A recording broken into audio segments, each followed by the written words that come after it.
बहुत पुरानी बात है। धारा नगरी में गंधर्वसेन नाम का एक राजा राज करता था। उसकी 4 रानियां थीं। उनके 6 लड़के थे, जो सब के सब बड़े ही चतुर और बलवान थे। संयोग से एक दिन राजा की मृत्यु हो गई और उसकी जगह उनका बड़ा बेटा शंख गद्दी पर बैठा। उसने कुछ दिन राज किया, लेकिन छोटे भाई विक्रम ने उसे मार डाला और स्वयं राजा बन बैठा।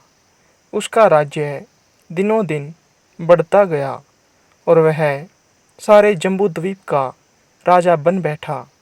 एक दिन उसके मन में आया कि उसने घूमकर सैर करनी चाहिए और जिन देशों के नाम सुने हैं उन्हें देखना चाहिए। इसलिए वह गद्दी अपने छोटे भाई भर्तहरि को सौंपकर योगी बनकर राज्य से निकल पड़ा। उस नगर में एक ब्राह्मण तपस्या करता था। एक दिन भगवान ने खुश होकर ब्राह्मण को एक फल दिया और कहा कि इसे जो भी खाएगा वह अमर हो जाएगा। ब्राह्मण ने वह फल लाकर अपनी पत्नी को दिया और भगवान ने जो कहा वो भी बता दिया। ब्राह्मणी बोली, मैं अमर होकर क्या करूँगी? हमेशा भीख मांगती रहूँगी। इससे तो अच्छा मरना ही है। तुम इस फल को ले जाकर राजा को दे आओ और बदले में कुछ धन ले आओ। यह सुनकर ब्राह्मण फल लेकर राजा भर्तहरि के पास गया और सारा हाल कह सुनाया। भर्तहरि ने फल ले लिया और ब्राह्मण को 1 लाख रुपए देकर विदा कर दिया। भर्तहरि अपनी रानी को बहुत चाहता था। उसने महल में जाकर वह फल रानी को दे दिया। रानी का प्रेम चक्कर शहर कोतवाल से था। उसने वह फल कोतवाल को दे दिया। कोतवाल एक वेश्या के पास जाया करता था। वह उस फल को उस वेश्या को दे आया। वेश्या ने सोचा कि यह फल तो राजा को खाना चाहिए। वह उसे लेकर राजा भर्तहरि के पास गई और उसे दे दिया। भर्तहरि ने उसे बहुत सा धन दिया, लेकिन जब उसने फल को अच्छी तरह से देखा तब पहचान लिया। उसके दिल में बड़ी चोट लगी, पर उसने किसी से कुछ नहीं कहा। उसने महल में जाकर रानी से पूछा कि तुमने उस फल का क्या किया? रानी ने कहा, मैंने उसे खा लिया। राजा ने वह फल निकालकर रानी को दिखाया। रानी घबरा गई। रानी ने सारी बात सच सच कह दी। भर्तहरि ने पता लगाया तो उसे पूरी बात ठीक ठीक मालूम हो गई। वह बहुत दुखी हुआ। उसने सोचा, यह दुनिया माया जाल है, इसमें अपना कोई नहीं। वह फल लेकर बाहर आया और उसे धुलवाकर स्वयं खा लिया। फिर राजपाट छोड़ योगी का भेष बना जंगल में तपस्या करने चला गया। भर्तहरि के जंगल में चले जाने से विक्रम की गद्दी सूनी हो गई। जब राजा इंद्र को यह समाचार मिला तो उन्होंने एक देव को धरा नगरी की रखवाली के लिए भेज दिया। वह रात दिन वहीं रहने लगा। भर्तहरि के राजपाट छोड़कर वन में चले जाने की बात विक्रम को मालूम हुई। तब वह लौटकर अपने देश में वापिस आ गया। आधी रात का समय था। जब वह नगर में घुसने लगा तो देव ने उसे रोका। राजा ने कहा, मैं विक्रम हूँ, यह मेरा राज है। तुम रोकने वाले कौन होते हो? देव बोला, मुझे राजा इंद्र ने इस नगर की रक्षा के लिए भेजा है। तुम यदि सच में राजा विक्रम हो तो आओ पहले मुझसे लड़ो। दोनों में लड़ाई हुई। राजा ने जरा सी देर में देव को पछाड़ दिया।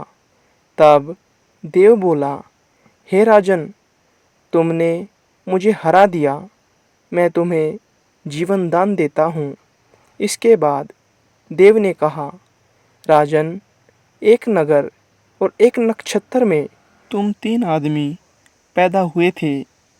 तूने राजा के घर में जन्म लिया, दूसरे ने तेली के घर और तीसरे ने कुम्हार के घर। तुम यहाँ का राज करते हो। तेली पाताल का राज करता था। कुम्हार ने योग साध कर तेली को मारकर शमशान में पिशाच बनाकर शिरस के पेट से लटका दिया है। अब वह तुम्हें मारने की फिराक में है, उससे सावधान रहना। इतना कहकर देव चला गया और राजा महल में आ गया। राजा को वापस आया देख सबको बड़ी खुशी हुई। नगर में आनंद मनाया गया। राजा विक्रम फिर राज करने लगा। एक दिन की बात है कि शांतिशील नाम का एक योगी राजा के पास दरबार में आया और उसे एक फल देकर चला गया। राजा को संदेह हुआ कि देव ने जिस आदमी के बारे में कहा था, कहीं यह वही तो नहीं है। यह सोचकर उसने फल नहीं खाया, भंडारी को दे दिया। योगी आता और राजा को एक फल दे जाता। संयोग से एक दिन राजा अपना अस्तबल देखने गया था। योगी ने वहीं पहुंचकर फल राजा के हाथ पर रख दिया। फल राजा के हाथ से छूटकर धरती पर गिर पड़ा। उसी समय एक बंदर ने झटपट उसे उठा लिया और तोड़ डाला। उसमें से एक हीरा निकला, जिसकी चमक से सबकी आंखें चौंधिया गई। राजा को बड़ा अचरज हुआ। उसने योगी से पूछा, आप यह हीरा मुझे रोज क्यों दे जाते हैं? योगी ने जवाब दिया, महाराज, राजा, गुरु, ज्योतिषी, वैद्य और बेटी, इनके घर कभी खाली हाथ नहीं जाना चाहिए।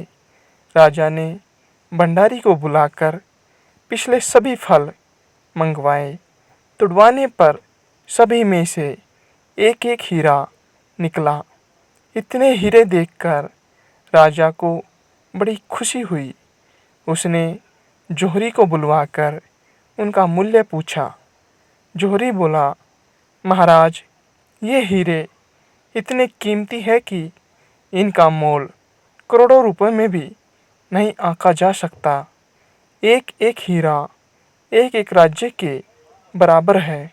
यह सुनकर राजा योगी का हाथ पकड़कर गद्दी पर ले गया और बोला, योगीराज, सुनी हुई बुरी बातें दूसरों के सामने नहीं कही जाती। राजा उसे अकेले में ले गया। वहाँ जाकर योगी ने कहा, महाराज, बात यह है कि गोदावरी नदी के किनारे शमशान में मैं एक मंत्र सिद्ध कर रहा हूँ। उसके सिद्ध हो जाने पर मेरा मनोरथ पूरा हो जाएगा। तुम एक रात मेरे पास रहोगे तो मंत्र सिद्ध हो जाएगा। एक दिन रात को हथियार बांधकर तुम अकेले मेरे पास आ जाना। राजा ने कहा, ठीक है। इसके बाद योगी तारीख, समय और स्थान बताकर अपने मठ चला गया। दिए हुए समय पर राजा अकेला वहाँ पहुँचा। योगी ने कहा, राजन, यहाँ से दक्षिण दिशा में 2 कोस की दूरी पर शमशान में एक सिरस के पेड़ पर एक मुर्दा लटका है। उसे मेरे पास ले आओ, तब तक मैं यहाँ पूजा करता हूँ। यह सुनकर राजा वहाँ से चल दिया। बड़ी भयंकर डरावनी रात थी। चारों तरफ अंधेरा फैला था। पानी बरस रहा था। भूत प्रेत शोर मचा रहे थे। सांप आ आकर पैरों में लिपट रहे थे। लेकिन राजा हिम्मत के साथ आगे बढ़ता गया। जब वह शमशान में पहुंचा तो देखता क्या है कि शेर दहाड़ रहे हैं, हाथी चिंगाड़ रहे हैं, भूत प्रेत आदमियों को मार रहे हैं। राजा बेधड़क चलता गया और सिरस के पेड़ के पास पहुंच गया। पेड़ जड़ से फनंगी तक आग से धधक रहा था। राजा ने सोचा, हो न हो यह वही योगी है जिसकी बात देव ने बताई थी। पेड़ पर रस्सी से बंधा मुर्दा लटक रहा था। राजा पेड़ पर चढ़ गया और तलवार से रस्सी काट दी। मुर्दा नीचे गिर पड़ा और दहाड़ मार मार कर रोने लगा। राजा ने नीचे आकर पूछा, तू कौन है? राजा का इतना कहना था कि वह मुर्दा खिलखिलाकर हंस पड़ा। राजा को बड़ा अचरज हुआ। तभी वह मुर्दा फिर पेड़ पर जा लटका। राजा दोबारा पेड़ पर चढ़ा और रस्सी काटकर मुर्दे को बगल में दबाकर नीचे आया और बोला, बता तू कौन है? मुर्दा चुप रहा। तब राजा ने उसे एक चादर में बांधा और योगी के पास ले चला। रास्ते में वह मुर्दा बोला, मैं बेताल हूँ, तू कौन है और मुझे कहाँ ले जा रहा है? राजा ने कहा, मेरा नाम विक्रम है, मैं धारा नगरी का राजा हूँ। मैं तुझे योगी के पास ले जा रहा हूँ। बेताल बोला, मैं एक शर्त पर चलूँगा। अगर तू रास्ते में बोलेगा तो मैं लौटकर पेड़ पर जा लटकूँगा। राजा ने उसकी बात मान ली। फिर बेताल बोला, पंडित, चतुर और ज्ञानी, इनके दिन अच्छी अच्छी बातों में बीतते हैं, जबकि मूर्खों के दिन कलह और नींद में। अच्छा होगा कि हमारी राह भली बातों की चर्चा में बीत जाए। मैं तुझे एक कहानी सुनाता हूँ, ले सुन। काशी में प्रताप मुकुट नाम का राजा राज्य करता था। उसे वज्र मुकुट नाम का एक बेटा था। एक दिन राजकुमार दीवान के लड़के को साथ लेकर शिकार खेलने जंगल गया। घूमते घूमते उन्हें तालाब मिला। उसमें कमल खिले थे और हंस किलोल कर रहे थे। किनारों पर घने पेड़ थे जिन पर पक्षी चहचहा रहे थे। दोनों मित्र वहाँ रुक गए और तालाब के पानी में हाथ मुंह धोकर ऊपर महादेव के मंदिर में गए। घोड़ों को उन्होंने मंदिर के बाहर बांध दिया। वे मंदिर में दर्शन करके बाहर आए। तब देखते क्या है कि तालाब के किनारे राजकुमारी अपनी सहेलियों के साथ स्नान करने आई है। दीवान का लड़का तो वहीं एक पेड़ के नीचे बैठा रहा, पर राजकुमार से रहा न गया। वह आगे बढ़ गया। राजकुमारी ने उसकी तरफ देखा तो वह उस पर मोहित हो गया। राजकुमारी भी उसकी तरफ देखती रही। फिर उसने जूड़े में से कमल का फूल निकाला, कान से लगाया, दांत से कुतरा, पैर के नीचे दबाया और फिर छाती से लगाकर अपनी सखियों के साथ चली गई। उसके जाने पर राजकुमार निराश होकर अपने मित्र के पास आया और सब हाल सुनाकर बोला, मैं उस राजकुमारी के बिना नहीं रह सकता, पर मुझे न तो उसका नाम मालूम है न ठिकाना, वह कैसे मिलेगी? दीवान के लड़के ने कहा, राजकुमार, आप इतना घबराए नहीं, वह सब कुछ बता गई है। राजकुमार ने पूछा, कैसे? वह बोला, उसने कमल का फूल सिर से उतार कर कानों से लगाया तो उसने बताया कि मैं कर्नाटक की रहने वाली हूँ। दांत से कुतरा तो उसका मतलब था कि मैं दंतबाट राजा की बेटी हूँ। पाँव से दबाने का अर्थ था कि मेरा नाम पद्मावती है। और छाती से लगाकर उसने बताया कि तुम मेरे दिल में बस गए हो। इतना सुनना था कि राजकुमार खुशी से फूल उठा। बोला, अब मुझे कर्नाटक देश में ले चलो। दोनों मित्र वहाँ से चल दिए। घूमते फिरते सैर करते दोनों कई दिन बाद वहाँ पहुँचे। राजा के महल के पास गए तो एक बुढ़िया अपने द्वार पर बैठी चरखा कातती मिली। उसके पास जाकर दोनों घोड़ों से उतरे और बोले, माई, हम सौदागर हैं। हमारा सामान पीछे आ रहा है। हमें रहने को थोड़ी जगह दे दो। उनकी शकल सूरत देखकर और बात सुनकर बुढ़िया के मन में ममता उमड़ आई। बोली, बेटा, तुम्हारा घर है, जब तक जी में आए रहो। दोनों वहीं ठहर गए। दीवान के बेटे ने बुढ़िया से पूछा, माई, तुम क्या करती हो? तुम्हारे घर में कौन कौन है? तुम्हारी गुजर कैसे होती है? बुढ़िया ने जवाब दिया, बेटा, मेरा एक बेटा है जो राजा की चाकरी में है। मैं राजा की बेटी पद्मावती की धाई थी। बूढ़ी हो जाने से अब घर में रहती हूँ। राजा खाने पीने को दे देता है। दिन में एक बार राजकुमारी को देखने महल में जाती हूँ। राजकुमार ने बुढ़िया को कुछ धन दिया और कहा, माई, कल तुम वहाँ जाओ तो राजकुमारी से कह देना कि जेठ सुदी पंचमी को तुम्हें तालाब पर जो राजकुमार मिला था वह आ गया है। अगले दिन जब बुढ़िया राजमहल गई तो उसने राजकुमार का संदेशा उसे दे दिया। सुनते ही राजकुमारी ने गुस्सा होकर हाथों में चंदन लगाकर उसके गाल पर तमाचा मारा और कहा, मेरे घर से निकल जा। बुढ़िया ने घर आकर सब हाल राजकुमार को कह सुनाया। राजकुमार हक्का बक्का रह गया। तब उसके मित्र ने कहा, राजकुमार, आप घबराए नहीं, उसकी बातों को समझे।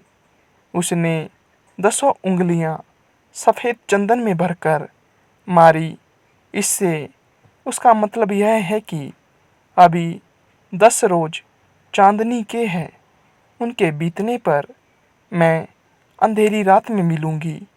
10 दिन के बाद बुढ़िया ने फिर राजकुमारी को खबर दी तो इस बार उसने केसर के रंग में 3 उंगलियां डुबोकर उसके मुंह पर मारी और कहा, भाग यहाँ से। बुढ़िया ने आकर सारी बात सुना दी। राजकुमार शोक से व्याकुल हो गया। दीवान के लड़के ने समझाया, इसमें हैरान होने की क्या बात है? उसने कहा है कि मुझे मासिक धर्म हो रहा है। 3 दिन और ठहरो। 3 दिन बीतने पर बुढ़िया फिर वहाँ पहुँची। इस बार राजकुमारी ने उसे फटकार कर पश्चिम की खिड़की से बाहर निकाल दिया। उसने आकर राजकुमार को बता दिया। सुनकर दीवान का लड़का बोला, मित्र, उसने आज रात को तुम्हें उस खिड़की की राह बुलाया है। मारे खुशी के राजकुमार उछल पड़ा। समय आने पर उसने बुढ़िया की पोशाक पहनी, इत्र लगाया, हथियार बांधकर आधी रात बीतने पर वह महल में जा पहुंचा और खिड़की के रास्ते अंदर पहुंच गया। राजकुमारी वहाँ तैयार खड़ी थी। वह उसे भीतर ले गई। अंदर के हाल देखकर राजकुमार की आंखें खुल गई। एक से बढ़कर एक चीजें थी। रात भर राजकुमार राजकुमारी के साथ रहा। जैसे ही दिन निकलने को आया कि राजकुमारी ने राजकुमार को छिपा दिया और रात होने पर फिर बाहर निकाल लिया। इस तरह कई दिन बीत गए। अचानक एक दिन राजकुमार को अपने मित्र की याद आई। उसे चिंता हुई कि पता नहीं उसका क्या हुआ होगा। राजकुमार को उदास देखकर राजकुमारी ने कारण पूछा तो उसने अपने मित्र दीवान के लड़के के बारे में बताते हुए कहा, वह मेरा बड़ा प्यारा दोस्त है, बड़ा चतुर है। उसकी होशियारी से ही तुम मुझे मिल पाई हो। राजकुमारी ने कहा, मैं उसके लिए बढ़िया बढ़िया भोजन बनवाती हूँ। तुम उसे खिलाकर तसल्ली देकर लौट आना। खाना साथ में लेकर राजकुमार अपने मित्र के पास पहुंचा। वे महीने भर से मिले नहीं थे। राजकुमार ने मित्र को सारा हाल सुनाकर कहा कि राजकुमारी को मैंने तुम्हारी चतुराई की सारी बातें बता दी है, तभी तो उसने तुम्हारे लिए यह भोजन बनाकर भेजा है। दीवान का लड़का सोच में पड़ गया। उसने कहा, यह तुमने अच्छा नहीं किया। राजकुमारी समझ गई है कि जब तक मैं तेरे साथ हूँ वह तुम्हें अपने बस में नहीं रख सकती। इसलिए उसने इस खाने में जहर मिलाकर भेजा है। यह कहकर दीवान के लड़के ने थाली में से एक लड्डू उठाकर कुत्ते के आगे डाल दिया। उसे खाते ही कुत्ता मर गया। राजकुमार को बड़ा बुरा लगा। उसने कहा, ऐसी स्त्री से भगवान बचाए, मैं अब उसके पास नहीं जाऊंगा। दीवान का बेटा बोला, नहीं, अब ऐसा उपाय करना चाहिए जिससे हम उसे घर ले चलें। आज रात को तुम वहाँ जाओ। जब राजकुमारी सो जाए तो उसकी बाईं जांघ पर त्रिशूल का निशान बनाकर उसके गहने लेकर चले आना। राजकुमार ने ऐसा ही किया। उसके आने पर दीवान का बेटा उसे साथ ले योगी का भेष बना मरघट में जा बैठा और राजकुमार से कहा कि तुम ये गहने लेकर बाजार में बेच आओ। कोई पकड़े तो कह देना कि मेरे गुरु के पास चलो और उसे मेरे पास ले आना। राजकुमार गहने लेकर शहर गया और महल के नज़दीक एक सुनार को वे गहने दिखाए। गहनों को देखते ही सुनार ने उन्हें पहचान लिया और कोतवाल के पास ले गया। कोतवाल ने पूछा, तब उसने कहा कि ये गहने मेरे गुरु ने मुझे दिए हैं।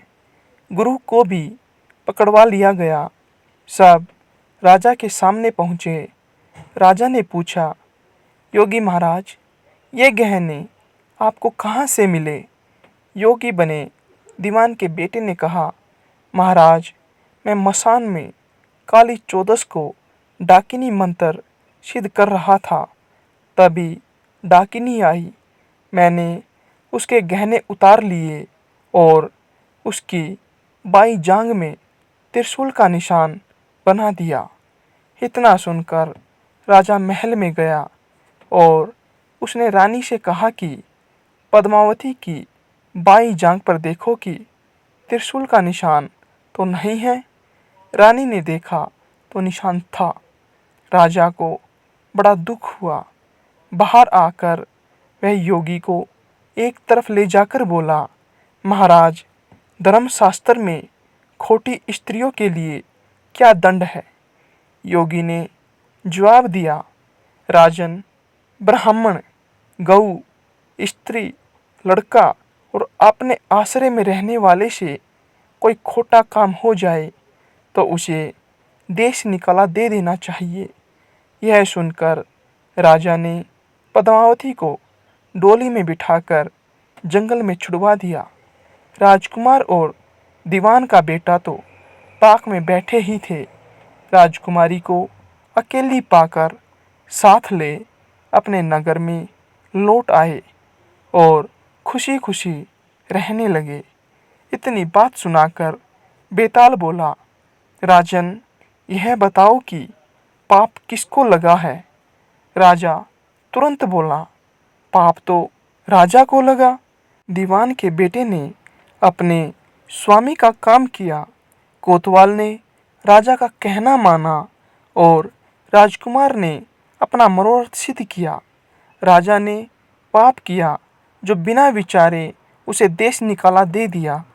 राजा का इतना कहना था कि बेताल दोबारा उसी पेड़ पर जा लटका, क्योंकि शर्त यह थी कि कहानी सुनने के बाद राजा के मन में यदि कोई विचार आया और उसने वह विचार नहीं बताया तब उसकी तुरंत वहीं मृत्यु हो जाएगी। लेकिन यदि राजा बोला तो बेताल वापस पेड़ पर चला जाएगा, यानी राजा को चुपचाप चलते रहना होगा। यहाँ ऐसा ही हुआ। कहानी सुनने के बाद राजा ने बोलकर अपना जवाब दिया और बेताल वापस उसी पेड़ पर जा लटका। अब राजा दोबारा गया और बेताल को लेकर चल दिया। बेताल बोला, राजन सुनो, एक कहानी और सुनाता हूँ। अगली कहानी आपको अगले एपिसोड में मिलेगी।